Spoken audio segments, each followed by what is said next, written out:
Hello everyone, this is Shankho Shubro Roy Kormokar and welcome to my channel that is Reverberation Guidelines. So আজকে আমরা একটা নতুন video নিয়ে এসেছি। এটা কমপ্লিটলি কভার করবে তড়িৎ বিভবকে। তো আগের দিন অবধি আমরা তড়িৎ ক্ষেত্র সম্পর্কে যাবতীয় যা যা তথ্য প্রাথমিকভাবে জানা সম্ভব তার সবটা পড়েছি। তো আজকে আমরা তড়িৎ বিভবের কনসেপ্ট নিয়ে আলোচনা করব। So here we start. সুতরাং তড়িৎ বিভব পড়বার আগে আমরা একবার মহাকর্ষ বিভব নিয়ে আলোচনা করি। ক্লাস 11-এ যখন আমরা মহাকর্ষ পড়ছিলাম তখন মহাকর্ষ বিভবে বলা হয়েছিল যে কোনো একটি একক বিচ্ছিন্ন ভরের বস্তুকে অসীম থেকে মহাকর্ষীয় ক্ষেত্রের কোনো একটি নির্দিষ্ট বিন্দুতে আনতে যে ন্যূনতম কাজ করতে হয় তাকে বলা হয় মহাকর্ষীয় বিভব। আমরা তড়িৎ বিভবের ক্ষেত্রে একদম সেম সংজ্ঞা পড়ব, শুধু প্যাটার্নটা আলাদা হয়ে যাবে। এটি হবে একটি একক বিচ্ছিন্ন ধনাত্মক মুক্ত আধানকে, যাকে আমরা টেস্ট চার্জ হিসেবেও চিনি, অসীম থেকে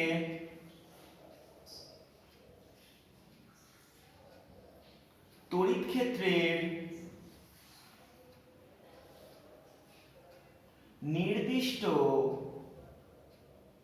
একটি বিন্দুতে আনতে যে ন্যূনতম কার্য সম্পাদনা করতে হয় তাকে বলে তড়িৎ বিভব। সুতরাং সবার ফার্স্টে আগে এটা বোঝার চেষ্টা কর, তড়িৎ বিভব বাস্তব পক্ষে একটি কাজ মাত্র। একক ধনাত্মক বিচ্ছিন্ন মুক্ত আধানকে অসীম থেকে একটি নির্দিষ্ট বিন্দুতে আনতে, অর্থাৎ তড়িৎ ক্ষেত্রের একটি নির্দিষ্ট বিন্দুতে আনতে যে ন্যূনতম কাজ করতে হয় তাকেই আমরা বলি তড়িৎ বিভব। বাস্তব পক্ষে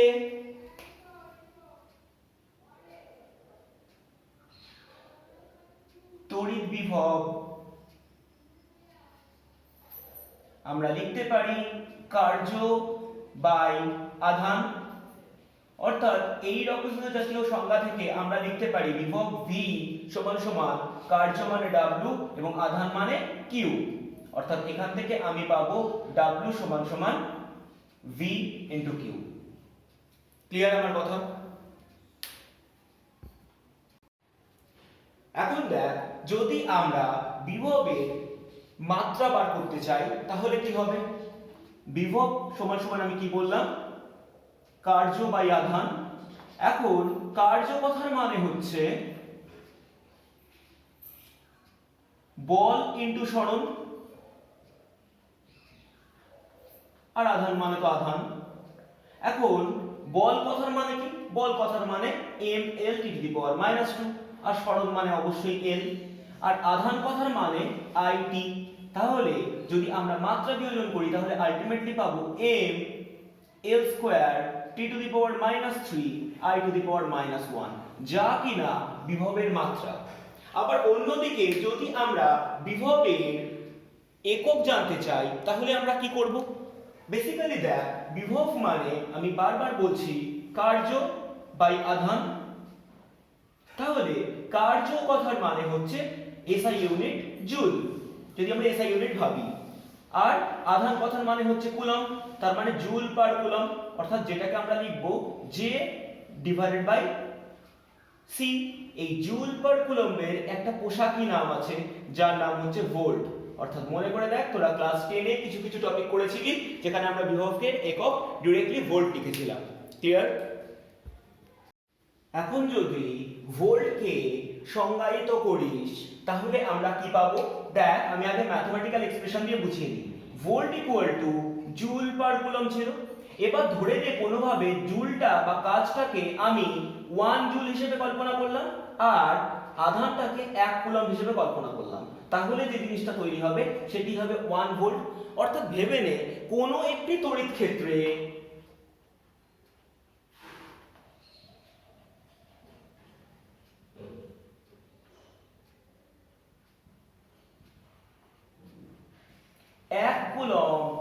আধানকে অসীম থেকে আনতে যদি 1 জুল কার্য করতে হয়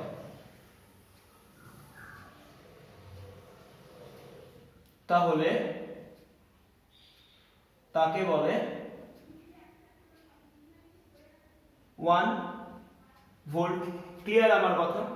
আর মনে রাখিস ভোল্ট কিন্তু বা তড়িৎ বিভব কিন্তু অবশ্যই একটি স্কেলার রাশি। কেন স্কেলার রাশি সেটা আমরা পরে বলছি, বাট জেনে রাখবি এটা অবশ্যই স্কেলার রাশি, অর্থাৎ পাতি বীজগণিতের যোগ বিয়োগের নিয়মে এর যোগ বিয়োগ হবে। এখন আমরা তড়িৎ বিভবকে গাণিতিকভাবে প্রতিষ্ঠা করব। এখন এই গাণিতিকভাবে প্রতিষ্ঠা করতে গেলে আমাদের ক্যালকুলাসের হেল্প নিতে হবে। আমরা এই তড়িৎ বিভব প্রতিষ্ঠা করবার জন্য মোট দুটো আলাদা আলাদা লজিককে ব্যবহার করব। সবার ফার্স্টে আমি যেটা ধরে নেব, ধরে নে আমার কাছে এখানে একটি কিউ আধান আছে, রাইট? সুতরাং কিউ আধান এর জন্য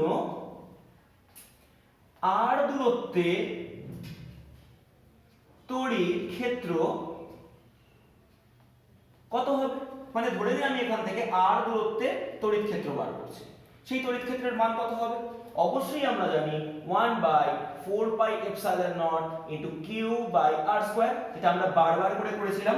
ধরে নিই আমি এই বিন্দুটার নাম দিলাম a, তাহলে আমি এটিকে নাম দিচ্ছি E অফ A দিয়ে। ক্লিয়ার? এবার খুব ভালো করে বোঝ, আমরা তড়িৎ বিভবে সংজ্ঞা থেকে বলেছিলাম একটি একক ধনাত্মক বিচ্ছিন্ন আধানকে অসীম থেকে আনতে। ক্লিয়ার? তার মানে একক ধনাত্মক বিচ্ছিন্ন আধানটি প্রাথমিক অবস্থায়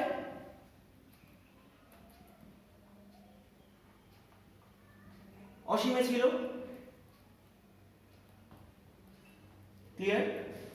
এবার ভালো করে বোঝ, অসীমে থাকা মানে আমরা অসীম কিন্তু কোনো বিন্দু কল্পনা করতে পারি না। অসীম মানে আমরা ধরে নেব এমন একটা বিন্দু যেটা আমাদের ভাবনার থেকেও দূরে, মানে তুই যত বড় ভাবতে পারবি তার থেকেও দূরে। এখন ওইখান থেকে যদি ওই আধানটাকে টেনে টেনে টেনে টেনে টেনে টেনে আনতে চেষ্টা করিস এবং কোনো একটা নির্দিষ্ট মুহূর্তে তুই যদি সক্ষম হস ওটাকে এই কিউ আধান থেকে x দূরত্বে স্থাপন করে দিতে, তাহলে সেই মুহূর্তে ভালোভাবে বোঝ, সেই মুহূর্তে এখানে তোর কাছে আছে কিউ আধান আর এখানে আছে একক ধনাত্মক বিচ্ছিন্ন আধান। তাহলে এই দুটি আধানের মধ্যে কি হবে? অবশ্যই একটি বিকর্ষণ বল ক্রিয়া করবে, এবং বিকর্ষণ বল ক্রিয়া করবে কোন দিকে? অবশ্যই সংযোজক রেখা বরাবর বাইরের দিকে, কারণ দুটি ধনাত্মক আধান। ক্লিয়ার? আমরা এটাকে কিউ আধান ধরে নিয়েছি, কিছু সাইন দেইনি, তার মানে অবশ্যই এটি ধনাত্মক আধান। ক্লিয়ার? এবার ভালো করে বোঝ, তাহলে ধরি অসীম থেকে উক্ত একক ধনাত্মক বিচ্ছিন্ন আধানকে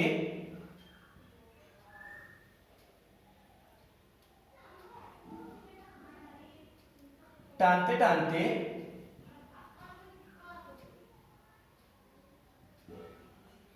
বি বিন্দুতে আনা হলো।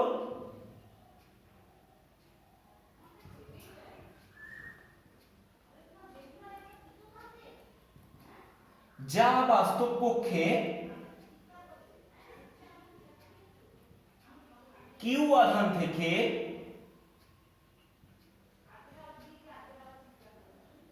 x দূরত্বে অবস্থিত। ক্লিয়ার আমার কথা? অর্থাৎ আমি অসীমে ছিল, এবার সেটাকে ধরে টানতে টানতে টানতে টানতে টানতে টানতে কোনোভাবে আমি বি পয়েন্টে এনেছি, আমাকে আনতে হবে এই আর পয়েন্টে। অর্থাৎ আমি লিখতে পারি এই বি বিন্দুটি এই কিউ আধান থেকে এমন একটি দূরত্বে অবস্থিত যেক্ষেত্রে আমরা খুব সহজেই লিখতে পারি যে এই আর অবশ্যই এই x দূরত্বের থেকে ছোট, আবার এই x দূরত্বটা অবশ্যই অসীমের থেকে ছোট। অর্থাৎ এটি আমরা লিখতেই পারি। ক্লিয়ার? এবার খুব ভালোভাবে বোঝ, যখন আমি উক্ত আধানকে অর্থাৎ টেস্ট চার্জ বা একক ধনাত্মক বিচ্ছিন্ন আধানকে বি বিন্দুতে রাখলাম, তখন একটি বিকর্ষণ বল ক্রিয়াশীল হচ্ছে, আমি আগেই বললাম। তাহলে বি বিন্দুতে ক্রিয়াশীল বিকর্ষণ বল কত হবে? 1/4πε0 ইন্টু কিউ ইন্টু 1/x², যাকে আমরা এফ দিয়ে নাম দিলাম। এখন খুব ভালো করে বোঝ, যদি আমরা এই আধানটিকে আরেকটু এই দিকে নিয়ে আসতে চাই, অর্থাৎ আমরা যদি আরেকটু ছোট্ট দূরত্ব dx নিয়ে আসি, তাহলে আমরা আধানটিকে সরাচ্ছি এই দিক বরাবর। কিন্তু বিকর্ষণ বলের জন্য আমরা এক্ষুনি বললাম বিকর্ষণ বল ক্রিয়াশীল হচ্ছে এই দিক বরাবর, অর্থাৎ আমরা যেদিকে আধানটিকে সরাচ্ছি অর্থাৎ dx ভেক্টরটি অবশ্যই যেদিকে বল ক্রিয়া করছে তার সাথে মোট 180 ডিগ্রি কোণে কাজ করছে। অর্থাৎ আমি যেটি বলতে চাইছি, উহাদের মধ্যবর্তী কোণ 180 ডিগ্রি। এখন যদি আমরা কার্যের সংজ্ঞা বলি, তাহলে কার্য কথার অর্থ হলো dw, যাকে আমরা লিখতে পারি f ডট dx। ক্লিয়ার? এখন ডট কথার মানে হচ্ছে cos প্রোডাক্ট, যার মানে আমি লিখতে পারি f dx cos of theta। কিন্তু এক্ষুনি আমি বললাম যে দিক বরাবর বিকর্ষণ বল কাজ করছে আমরা আধানটিকে সরাচ্ছি ঠিক তার উল্টো দিকে, অর্থাৎ আমরা সরাচ্ছি 180 ডিগ্রিতে। dx ভেক্টর ও ক্রিয়াশীল বিকর্ষণ বল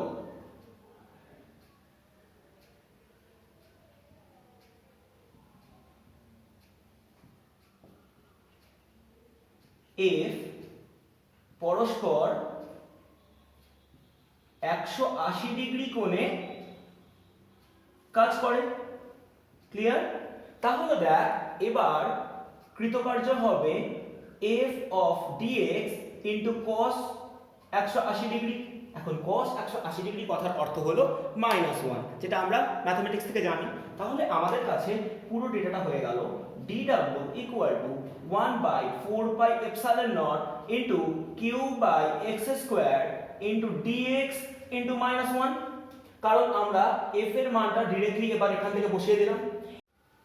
এখন আমরা মোট কাজ বার করতে গেলে সুদূর অসীম থেকে উক্ত একক ধনাত্মক বিচ্ছিন্ন আধানকে এই এ বিন্দুতে আনতে প্রতিটি বিন্দুতে যে ন্যূনতম কাজ করতে হচ্ছে সেই প্রত্যেকটি কাজের সমষ্টি হিসেবেই বের করে দেব। যদি আমরা সেটা বের করতে পারি তাহলে আমরা বলতে পারবো এ বিন্দুতে বিভব উক্ত পরিমাণ কাজটি। তাহলে আমার একক বিচ্ছিন্ন ধনাত্মক আধানটি প্রাথমিক অবস্থায় অসীমে ছিল এবং উক্ত বিচ্ছিন্ন একক আধানকে অন্তিম অবস্থায় এ বিন্দুতে স্থাপন করা হবে। অর্থাৎ এই পুরো যাত্রা পথে মোট কাজ বার করতে গেলে আমরা এই পরিমাণ কাজকে প্রতিটি বিন্দুতে আলাদা আলাদা করে বার করে তাদের সমষ্টি করে নেব, যা বাস্তব পক্ষে ইন্টিগ্রেশনের অংশ মাত্র। সুতরাং যদি আমি ইন্টিগ্রেট করি, এর পাশে থাকছে dw, এর পাশে থাকছে -q by 4πε0 into 1/x² of dx। এখন যদি আমি ইন্টিগ্রেট করে দেই এবং লিমিট ফেলি তাহলে কি হবে? যখন আধানটি অসীমে ছিল তখন কোনো কাজ করিনি, এবং যখন আধানটিকে টানতে টানতে আমি r এ এনেছি তখন মোট কাজ করেছি ধরি w। তাহলে dw কে ইন্টিগ্রেট করলে অবশ্যই w হয়ে যাবে লোয়ার লিমিট 0 আপার লিমিট w। এখান থেকে কনস্ট্যান্ট টার্ম হিসেবে বেরিয়ে যাবে q by 4πε0 ইন্টিগ্রেশনের আন্ডারে পড়ে থাকবে x⁻² of dx lower limit infinity upper limit r। এখন যদি আমরা এটিকে হিসাব করি তো এটি হয়ে যাবে w-0। এদিকে কত হবে? এদিকে হবে -q by 4πε0, এটিকে ইন্টিগ্রেট করলে হয়ে যাবে x⁻² + 1 by -2 + 1। আমি জানি না তোদের ইন্টিগ্রেশন হয়েছে কিনা, সেজন্য আমি ভেঙে করে দিলাম। তাহলে এখন এই পুরো মানটা কত হয়ে যাবে? এই পুরো মানটা হয়ে যাবে -q by 4πε0 into যদি দেখিস এটার ভ্যালু হয়ে যাবে -1/x, লোয়ার লিমিট থাকবে ইনফিনিটি, আপার লিমিট থাকবে r। এবার কি করবি, প্রথমে আপার লিমিট বসাবি, পরে মাইনাস অফ লোয়ার লিমিট বসাবি। তাহলে এই মাইনাসটিকে বাইরে বের করে দিয়ে তুই যদি পুরো লাইন ক্যালকুলেট করিস তাহলে তোর কাছে ঠিক ইকুয়েশনটা এরকমই আসবে, q/4πε0 1/r, যা কিনা উক্ত একক ধনাত্মক বিচ্ছিন্ন আধানকে অসীম থেকে এই নির্দিষ্ট বিন্দুতে অর্থাৎ q আধান থেকে a দূরত্বে আনতে কৃতকার্যের মান এবং যা বাস্তব পক্ষে উক্ত বিন্দুর বিভব মাত্র। এখন আমরা তড়িৎ ক্ষেত্র প্রাবল্য আর তড়িৎ বিভবের মধ্যে একটি সম্পর্ক স্থাপন করব। প্রথম ক্ষেত্রে আমরা গাণিতিকভাবে পুরো সম্পর্কটা স্থাপন করব, পরে আমরা আবার ক্যালকুলাস অ্যাপ্লাই করেও এটা প্রমাণ করব। সো প্রথমে আমরা গাণিতিকভাবে প্রকাশ করি। দেখ,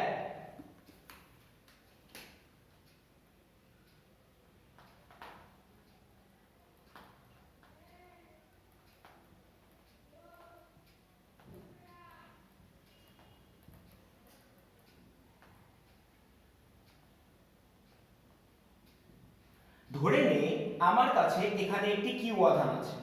এই কিউ আধান থেকে আমি দুটি বিন্দুকে কল্পনা করছি, অর্থাৎ এই কিউ আধান থেকে ধরে নে একটি বিন্দু এ এবং আরেকটি বিন্দু বি। এই কিউ আধান থেকে এ বিন্দুর দূরত্ব x এবং বি বিন্দুর দূরত্ব x প্লাস ডেল x। অর্থাৎ ভালো করে বোঝ, এই দুটি বিন্দু অত্যন্ত কাছাকাছি দুটি বিন্দু। অর্থাৎ আমি ধরেই নিচ্ছি যে কিউ আধান থেকে x দূরে এ বিন্দু ও এ বিন্দুর খুব কাছে ডেল x দূরে বি বিন্দু আছে। আমার এই ধরে নেওয়াটার প্রধান কারণ হলো, যেহেতু এ বিন্দু আর বি বিন্দু খুব কাছাকাছি, তাহলে আমরা বলতে পারি ওই দুটি বিন্দুতে তড়িৎ ক্ষেত্র প্রাবল্য প্রায় সুষম। মানে মেন কথা হচ্ছে আমি বলবো এ ও বি বিন্দুর দূরত্ব অত্যন্ত কম হওয়ায়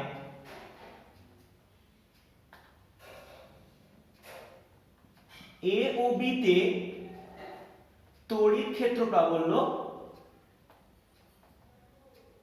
সুষম। রাইট?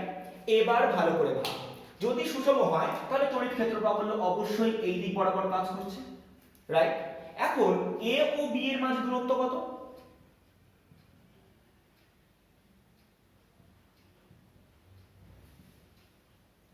অবশ্যই x plus del x minus x। কি করে পেলাম? না, আমি প্রথমে কিউ থেকে বি বিন্দু দূরত্ব বের করব, যেটা কিনা x প্লাস ডেল x, অন্যদিকে বিয়োগ করে দেব কিউ থেকে এ বিন্দু দূরত্ব, তাহলে x plus del x minus x। যদি করি তাহলে আমার কাছে কত থাকবে? শুধুমাত্র পড়ে থাকছে ডেল x। এখন আমি মোট দুটো জিনিসকে কল্পনা করছি। এক, আমি যদি বি বিন্দুতে বিভব ধরে নিই v প্লাস dv এবং এ বিন্দুতে বিভব ধরে নিই v, অর্থাৎ বি বিন্দুর বিভব v প্লাস dv ও এ বিন্দুর বিভব v, তাহলে বিভব পার্থক্য কত হবে? অবশ্যই v plus dv minus v, যেটা কিনা dv দিয়ে সূচিত হবে। এবার খুব ভালো করে বোঝ, আমরা একটি বিন্দু আধান অর্থাৎ একক ধনাত্মক বিচ্ছিন্ন আধানকে এই দিকে সরাচ্ছি, অর্থাৎ একক ধনাত্মক বিচ্ছিন্ন আধানকে বি থেকে এ তে আনছি। এখন টেস্ট চার্জকে বি থেকে এ তে আনছি। তাহলে কি হবে? যদি তাই করি তাহলে আমাকে তড়িৎ ক্ষেত্রের বিপরীত দিকে কাজ করতে হচ্ছে। তাহলে আমি কার্যের মান কত হবে? E ডট dx, অর্থাৎ যা হবে কিনা তড়িৎ ক্ষেত্র যেদিকে কাজ করছে সরল ভেক্টরটা তার ঠিক 180 ডিগ্রি কোণে কাজ করছে। তার মানে এটি হয়ে যাবে E into dx into cos of 180 degree, যেটা মানে আমি লিখতে পারি minus of E dx। Clear? কিন্তু এই পরিমাণ কার্য যা আমি সম্পাদনা করলাম তাই বাস্তব পক্ষে দুটি বিন্দুর মধ্যে বিভব পার্থক্য। সুতরাং একক আধান তড়িৎ ক্ষেত্রে সরাতে যে কার্য করতে হয় তা বিভব। অর্থাৎ আমরা বলতে পারি minus of E into dx that is nothing but dv। তাহলে আমরা এখান থেকে বলতে পারি E equal to minus of dv dx। ইহাই বাস্তব পক্ষে তড়িৎ ক্ষেত্র প্রাবল্য এবং বিভবের মধ্যে সম্পর্ক। এবার আমরা এই পুরো সম্পর্কটিকে ক্যালকুলাস দিয়ে স্থাপন করে দেব। আমরা ধরে নিচ্ছি কিউ আধান থেকে আর দূরত্বে একটি বিন্দু,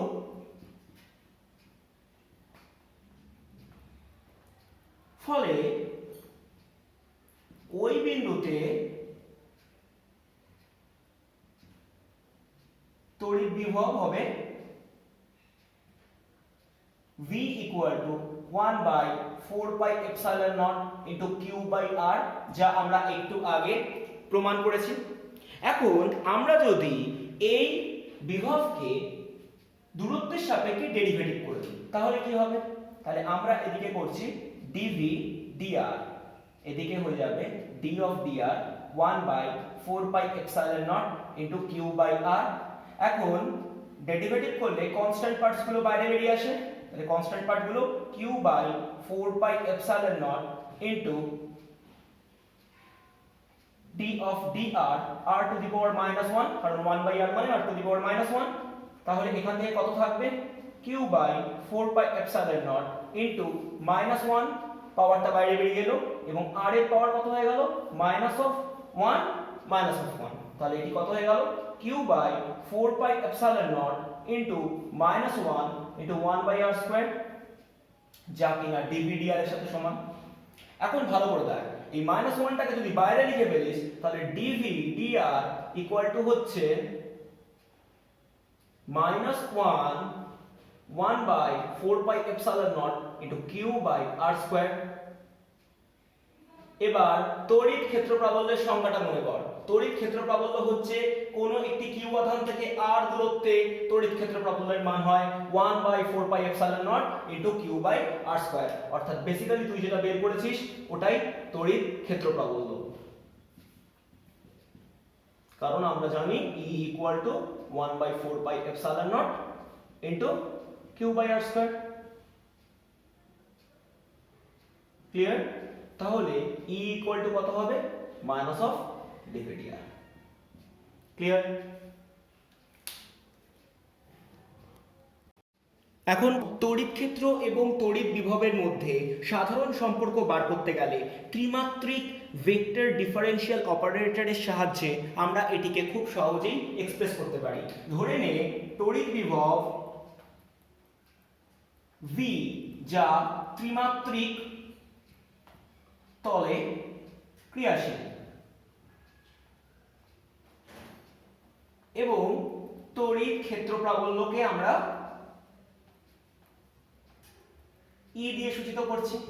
তাহলে আমরা জানি E equal to minus of dv dr, কিন্তু এক্ষেত্রে যেহেতু এটি ত্রিমাত্রিক তলে ক্রিয়াশীল সেই জন্য আমরা এটিকে পার্শিয়াল ডেরিভেটিভ লিখব, অর্থাৎ minus of dv dx i cap minus of dv dy j cap minus of dv dz k cap।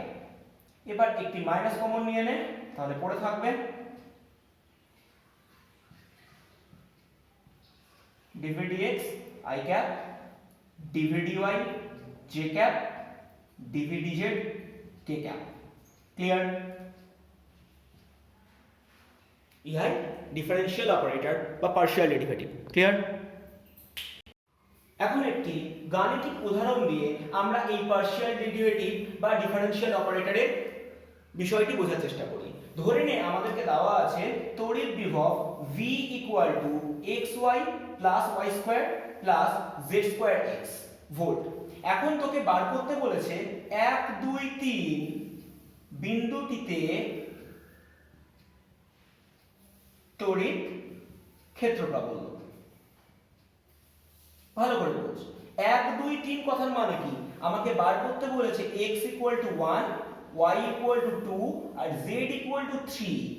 এই কোঅর্ডিনেটের এই বিন্দুতে আমার ই বার করতে বলেছে। তাহলে আমরা ই বার করতে গেলে বা তড়িৎ ক্ষেত্র প্রাবল্য বার করতে গেলে কি করব? আমরা বেসিক্যালি ডেরিভেটিভ করা স্টার্ট করব। কি রকম ডেরিভেটিভ? এই ডেরিভেটিভ নরমাল ডেরিভেটিভ না, এটা পার্শিয়াল ডেরিভেটিভ। মানে বোঝ, যখন আমরা x এর রেসপেক্টিভ ডেরিভেটিভ করব তখন yz কনস্ট্যান্ট হয়ে যাবে, যখন y এর রেসপেক্টিভ ডেরিভেটিভ করব তখন xz কনস্ট্যান্ট হয়ে যাবে, আর যখন z এর রেসপেক্টিভ ডেরিভেটিভ করব ততক্ষণে xy কনস্ট্যান্ট হয়ে যাবে। এবার দেখ কিভাবে করছি। আমরা v = লিখে ফেলছি xy plus y square plus z square x, অর্থাৎ যে এক্সপ্রেশনটা দেওয়া আছে। এবার আমরা কি করছি? এটাকে ডেরিভেটিভ করছি, অর্থাৎ মাইনাস অফ dv dx যদি করি উইথ রেসপেক্ট টু x, তাহলে আমার কাছে কি থাকবে? x টাই একমাত্র ভ্যারিয়েবল, বাকি সবাই কনস্ট্যান্ট। তাহলে ভালো করে দেখ, এই ফার্স্ট ফ্যাক্টরে y টা কনস্ট্যান্ট বেরিয়ে গেল, তাহলে ব্র্যাকেটের মধ্যে পড়ে থাকবে dx অফ dx, বাইরে অবশ্যই একটা মাইনাস থাকবে। y স্কয়ারটা x এর রেসপেক্টিভে পুরোপুরি কনস্ট্যান্ট, তাহলে এটা 0 হয়ে যাবে। আর এখানে থাকবে z স্কয়ারটা বেরিয়ে যাবে, dx অফ dx পড়ে থাকবে। তাহলে এই লাইনে তুই পেলি minus of y minus of z square. Clear আমার কথা? কারণ আমি বলেছিলাম এক্ষুনি যে যখন আমরা পার্শিয়াল ডেরিভেটিভ করব তখন x টাই ভ্যারিয়েবল, বাকি সবাই কনস্ট্যান্ট। তাহলে কি হবে? This will be implies the value of i cap. In the other hand, যদি আমরা এটিকে y এর রেসপেক্টিভে পার্শিয়াল ডেরিভেটিভ করি তখন কত হবে? না v = xy plus y square plus z square x। তাহলে আমরা এবার কি করব? Minus of dv dy। তাহলে এখানে করলে অবশ্যই x টা কনস্ট্যান্ট, তাহলে x টা বেরিয়ে গেল, ব্র্যাকেটে পড়ে থাকলো dy অফ dy। আবার এই পুরো পার্টে minus of d of dy y square. আর এই পার্টে দেখ একটা y নেই, তাহলে এই পুরো ডেটাটা কনস্ট্যান্ট থাকবে, তাহলে ডেরিভেটিভ করলে এর ভ্যালু 0। তাহলে এখান থেকে কত পাচ্ছিস তুই? -x মাইনাস 2y, যেটা কিনা হবে j ক্যাপ। ক্লিয়ার আমার কথা? তাহলে তুই এবার পেলি minus of dv dy। Clear? রইল বাকি পড়ে তো থার্ড পার্ট, যেটা নিয়ে আমরা এবার কাজ করব। তাহলে আমাদের কাছে যে ডেটাটা লাস্ট পড়ে আছে সেটা হচ্ছে v = xy plus y square plus z square x। এবার আমরা কি করব? এটাকে পার্শিয়াল ডেরিভেটিভ করব উইথ রেসপেক্ট টু z। এখন z এর রেসপেক্টিভে যদি করিস, দেখ এই টার্মে একটাও z নেই, তাহলে x আর y দুটোই কনস্ট্যান্ট, তাহলে z এর রেসপেক্টিভে এটা 0, এগেইন এটা 0, এখান থেকে x টা কনস্ট্যান্ট বেরিয়ে গেল, আর ব্র্যাকেটের মধ্যে পড়ে থাকবে d of dz square. Clear আমার কথা? তাহলে এবারে এখানে কত পড়ে থাকবে? মাইনাস অফ dv dz, এদিকে পড়ে থাকছে minus of x into 2z। তাহলে আলটিমেটলি হয়ে গেল -2xz k ক্যাপ। তাহলে এই হচ্ছে তোর সাকুল্যে ইলেকট্রিক ফিল্ডের ইকুয়েশন। ক্লিয়ার আমার কথা? এখন x y z এর রেসপেক্টিভে পার্শিয়াল ডেরিভেটিভ করে আমরা যে এক্সপ্রেশন পেয়েছিলাম সেই এক্সপ্রেশন অনুযায়ী আমাদের কাছে তড়িৎ ক্ষেত্র প্রাবল্য বা ইলেকট্রিক ফিল্ড ইন্টেন্সিটির ইকুয়েশনটা আসছিল -y - z square i cap, তারপরে আসছিল -x - 2y j ক্যাপ, এবং লাস্টে আসছিল -2xz k ক্যাপ। আমরা এবার 1 2 3 এই পয়েন্ট তিনটি বসাবো, অর্থাৎ x এর ভ্যালু বসাবো 1, y এর ভ্যালু বসাবো 2 এবং z এর ভ্যালু বসাবো 3। তাহলে দেখ কিভাবে হয় এটি। এটি হবে -2 মাইনাস ব্র্যাকেটের মধ্যে 3 স্কয়ার, এই পুরোটা হয়ে যাবে i ক্যাপ, তারপরে প্লাস x এর ভ্যালু বসা -1, y এর ভ্যালু বসা শুধু 2, এটা হয়ে যাবে j ক্যাপ, প্লাস ব্র্যাকেটের মধ্যে -2, x এর ভ্যালু বসা 1, z এর ভ্যালু বসা 3, এটি হয়ে যাবে k ক্যাপ। তাহলে আলটিমেটলি এটি হয়ে গেল -11 i ক্যাপ। এই পুরো ডেটাটা হয়ে যাবে -5 j ক্যাপ, এবং এই পুরো ডেটাটি হয়ে যাবে -6 k ক্যাপ। ইহাই হচ্ছে তড়িৎ ক্ষেত্র প্রাবল্যের মান। এখন যদি তোকে মড ভ্যালু বের করতে বলে, অর্থাৎ মোট মান বের করতে হয়, তাহলে তোরা জানিস এটা কত হবে? √11 square plus 5 square plus 6 square, এত নিউটন পার কুলম। ক্লিয়ার আমার কথা? So end of the day, তড়িৎ বিভবের ফার্স্ট পার্ট এখানেই শেষ হলো। Stay home, stay safe.